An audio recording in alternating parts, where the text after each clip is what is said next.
7 de la mañana con 43 minutos y saludamos a esta hora al diputado independiente por la región de Magallanes y la Antártica chilena, integrante además de la Comisión de Hacienda de la Cámara Baja, el diputado Carlos Bianchi. ¿Cómo le va, diputado? Muy buenos días, gracias por estar con nosotros.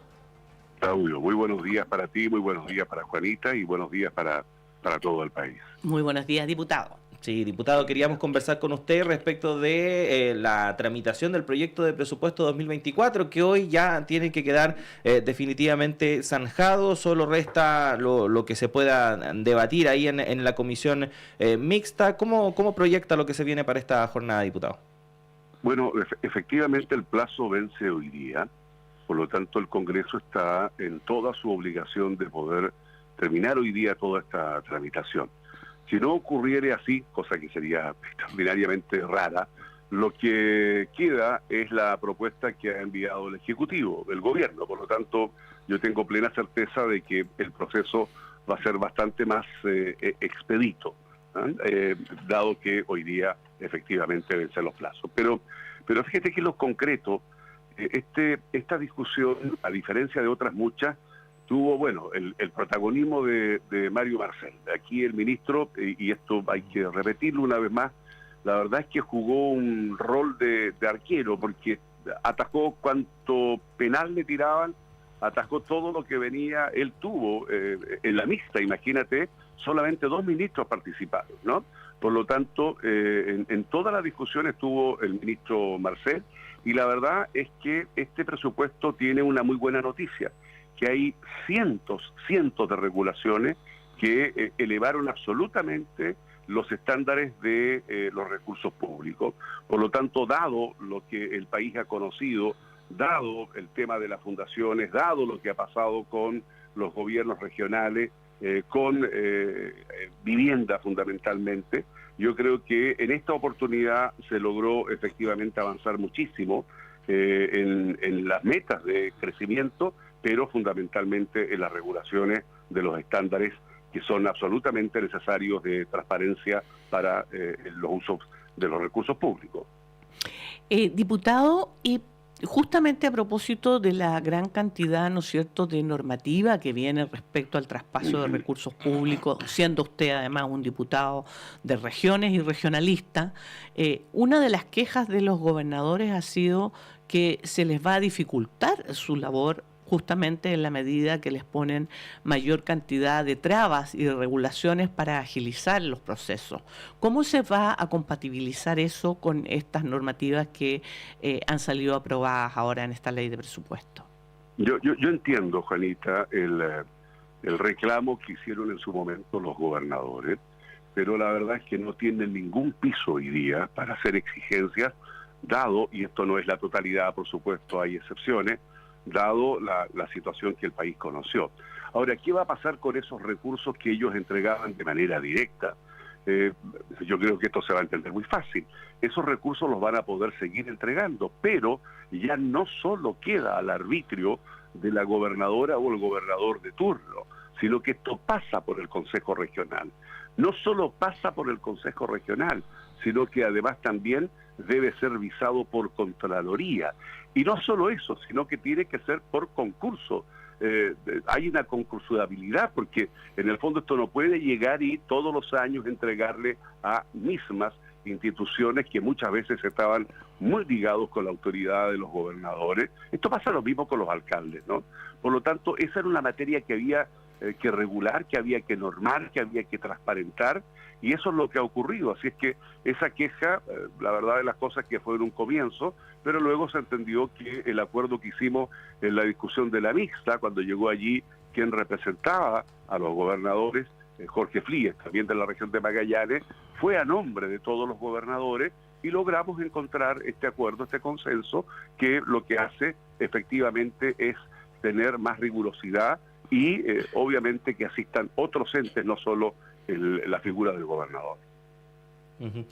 Diputado, bueno, llamó la atención durante el debate en torno a este presupuesto el rechazo a algunas partidas que son bastante sensibles para algunos sectores, como por ejemplo lo que tiene que ver con sitios de memoria en torno a los derechos humanos, también recursos para la cultura, para museos, para las orquestas, para el Bafona, etcétera, etcétera. En general, durante el debate, ese rechazo vino de un sector en específico, que es principalmente el Partido Republicano y la derecha más extrema.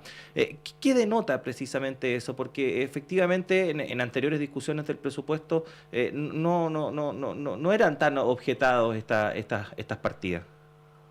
La verdad es que nunca tuvo mayor objeción, salvo ahora que existe una posición muy radical, muy extrema, y esa contratación yo la tengo dada la experiencia que he tenido por 16 años en el Senado. Nunca asistimos a un negacionismo como me tocó presenciarlo en esta oportunidad.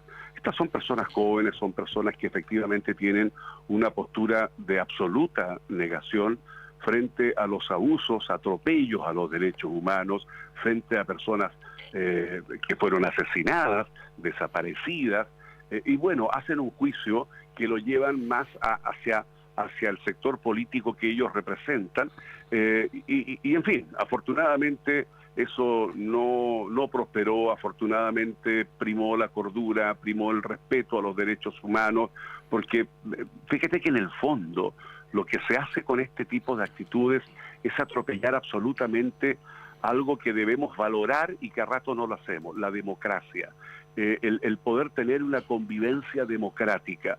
Precisamente este tipo de actitudes rompe con eso o intenta hacerlo, y bueno, eso fue corregido. Lo que sí es importante, y esto yo creo que tanto tú, Claudio, como Juanita y todos los auditores tienen una mayúscula preocupación, es lo que está pasando con la educación pública en nuestro país. Esa educación pública que el Estado debe proteger y que yo siento que el Estado se ha desentendido absolutamente, ya que no financia al 100%, e hizo una figura de los SLEP. Los SLEP, los 14 que están instalados ya en nuestro país, han sido un rotundo fracaso. Aquí hay un enamoramiento de los inspiradores de estos procesos. Todos entendemos que tiene que salir la educación de la municipalidad. Eso no está en juicio, no está en discusión.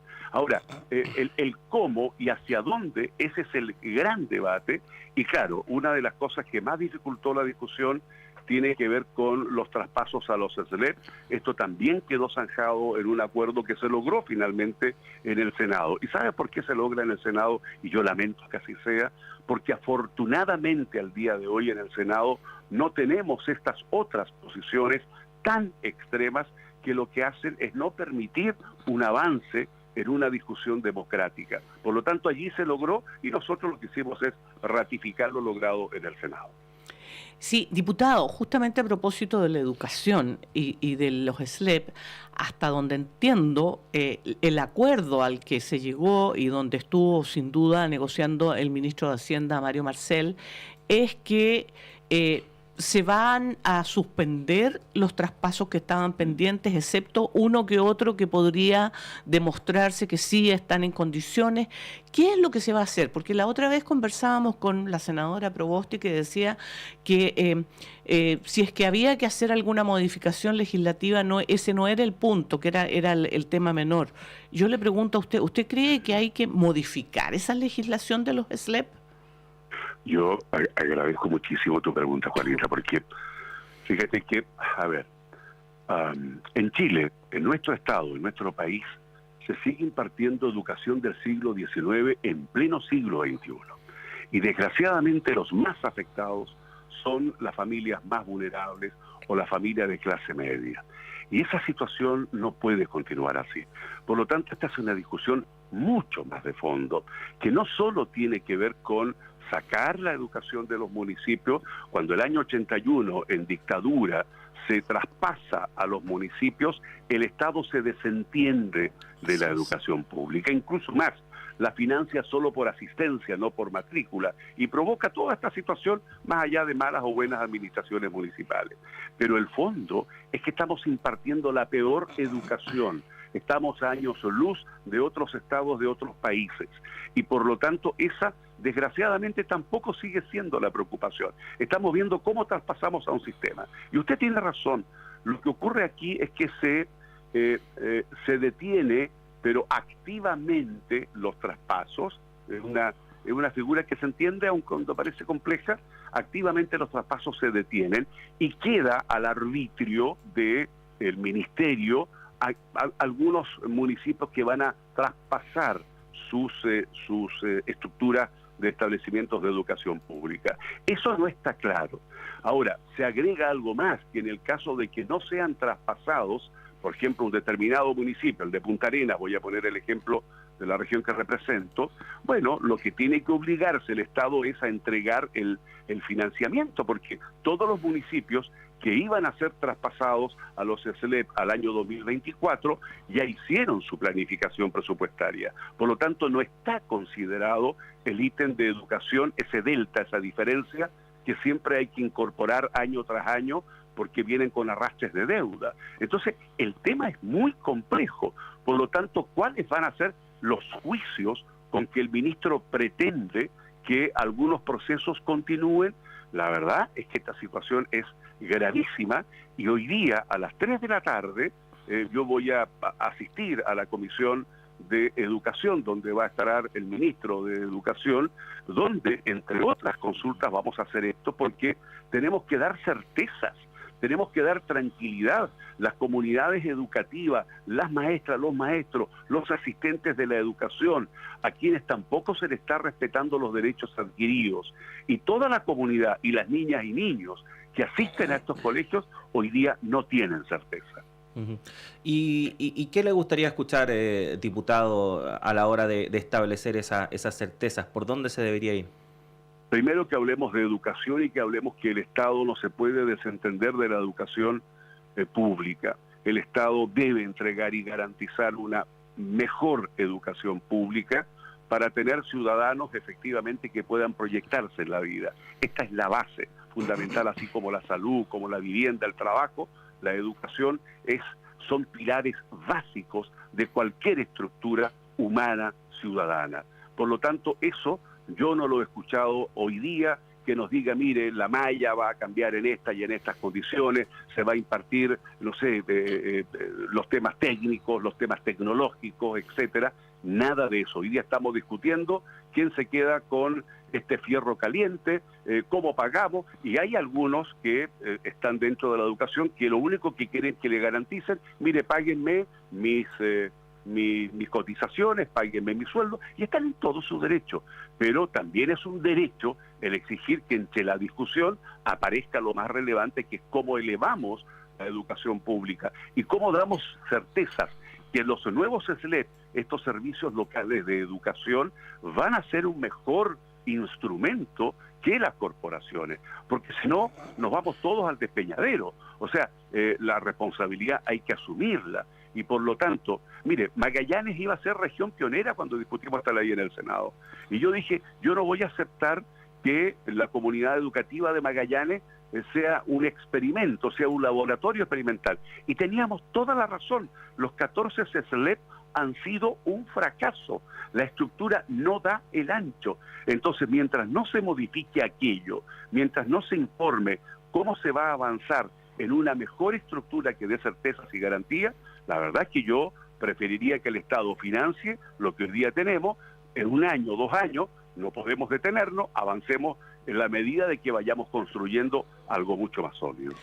Diputado, usted ha abarcado hartos temas y son bien complejos los temas que ha abarcado, porque fíjese que, por un lado, tiene que haber cambios, me imagino, legislativos en qué son estos SLEP, cómo funcionan, cómo se eligen sus directivos, etcétera. Por otra parte, el riesgo de que el Estado les empiece a traspasar a los municipios plata para que sigan funcionando es que pase lo que están haciendo los municipios, gastándosela en otra cosa y acumulando deuda, no pagando las cotizaciones previsionales, etcétera, etcétera, porque cuando les llega plata, la gran mayoría de los municipios lo que hace es usarla para cualquier cosa, menos para lo que están destinados. Entonces, ese es un gran riesgo también. Podríamos tener en 2 años más una acumulación de deuda gigantesca y haber gastado el Estado mucha plata pensando que está sosteniendo el sistema educacional. Y por otro lado, usted apuntó a un tema de fondo, diputado.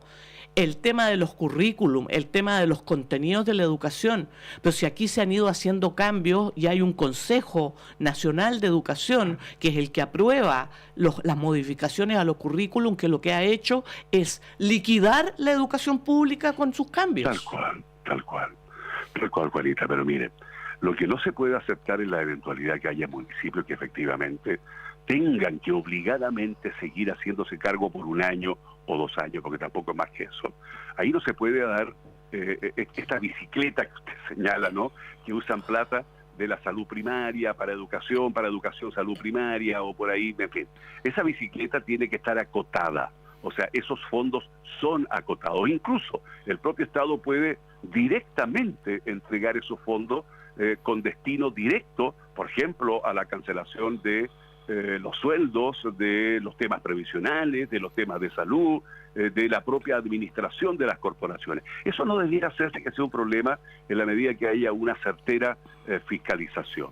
El punto es que los SLEP, yo tengo, fíjese, algunos directores de los SLEP que me señalan que hay miles de contratos que están no mal hechos, horriblemente mal hechos, y por lo tanto ni siquiera habría un cumplimiento jurídico, y ellos temen que al ser traspasados obviamente van a heredar toda esta anomalía, toda esta situación que va a terminar afectando a quién. Sí, mire, mi único punto es que esto termina afectando el eslabón más débil de la cadena humana y social de nuestro país, que son estos jóvenes, estas niñas, estos niños, estos adolescentes. Y yo quiero una sociedad más educada, más informada, más técnicamente preparada. Necesitamos como país eso, y eso solo lo entrega la educación. Y no nos hemos hecho cargo de nada de eso. Estamos discutiendo cómo traspasamos, cómo tiramos este fierrito caliente para el otro lado, y quién lo agarra y que se queme lo menos posible. ¡Qué vergüenza! ¡Qué vergüenza mayúscula! Por eso es que yo creo que hoy día a las 3 de la tarde, yo por lo menos voy a participar, no perteneciendo a la Comisión de Educación, lo voy a hacer, porque creo que tengo un deber moral, el último, de pedir que hagamos las correcciones urgentes. Ahora, esto desafortunadamente, y yo para nada le estoy sacando el potito a la jeringa, esto no está en las manos del legislativo. El que coloca las urgencias es el Ejecutivo. Este es un país presidencialista que deja toda la atribución en gastos, y que bueno que así sea por lo demás, por una parte, porque si no, imagínense lo que pasaría en el Congreso. Bueno, deja que esto sea de parte del Ejecutivo. El Ejecutivo es el que coloca las urgencias. Por lo tanto, si hubiere una preocupación mayor por lo que estamos hablando, bueno, una ley corta que permita corregir gradualmente lo que hemos señalado y llegar a 2 años con traspasos que den la certeza de lo que hemos dicho en esta entrevista. Bueno, diputado, varios temas que quedaron ahí con ganas de profundizar más. Lamentablemente se nos acabó el tiempo, pero seguramente vamos a tener otra oportunidad para seguir conversando. Muchas gracias, diputado, que tenga un buen día. A mí me encantaría conversar en algún momento sobre un tema que para mí también es urgente, las pensiones. Toda esta vergüenza, mire, vergonzosa discusión que tenemos, donde hay cabros, y perdónenme la expresión, de 30 años o menos o más, que claro, están a 40 años de jubilarse. Oiga, ¿qué pasa con los que hay que jubilarse ahora, este año, el año pasado, el próximo año, en 5 años más? Han tenido un deterioro brutal al momento de pensionarse. Bueno, y seguimos discutiendo a dónde dejamos el 6%. Esas son las cosas que avergüenzan, y esas son las cosas por las cuales el país, con justa razón, nos dice, mire, ustedes nos están dando el ancho en el Congreso. Ese es un tema que yo dejaría pendiente cuando ustedes lo deseen. Pero por supuesto, diputado. Gran tema, diputado. Que tenga muy buen día, ¿no? Ustedes igual, una linda jornada. Adiós. Muchas gracias. Ahí está entonces el diputado Carlos Bianchi, la mejor voz del Congreso, sin ninguna duda. Por lo menos en cuanto a